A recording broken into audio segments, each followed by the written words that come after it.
स्वराज्याची राजधानी किल्ले रायगडावर उद्या छत्रपती शिवाजी महाराजांचा तिथीप्रमाणे शिवराज्याभिषेक सोहळा पार पडणार आहे।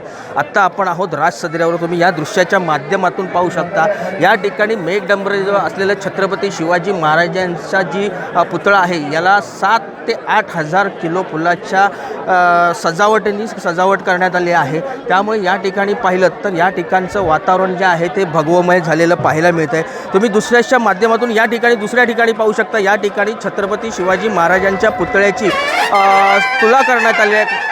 सुक्या मेव्याची तुला करण्यात आली आहे आणि ही तुला केल्यानंतर ही जी सुकामेवा जो आहे हा इथल्या शिवभक्तांमध्ये किल्ले रायगडावर वाटला जातो आणि हा जो शिवाजी महाराजांचा शिवराज्याभिषेक कार्यक्रम आहे हा 2 दिवस चालतो। या ठिकाणी रात्री मशाल आणि विविध खेळ साहसी खेळ खेळले जातात आणि उद्या हा कार्यक्रम सकाळी 11 वाजता छत्रपती शिवाजी महाराजांचा राज्याभिषेक सोहळ्याचा पार पडणार आहे आणि या कार्यक्रमासाठी उद्या उपमुख्यमंत्री एकनाथ शिंदे हे देखील हजर राहणार आहेत। त्यामुळे हा उद्याचा कार्यक्रम पाहण्यासाठी या ठिकाणी शिवभक्त मोठ्या संख्येने उपस्थित असलेले आपल्याला पाहायला मिळत आहेत। दिनेश पिसाट, न्यूज 18 लोकमत, रायगड।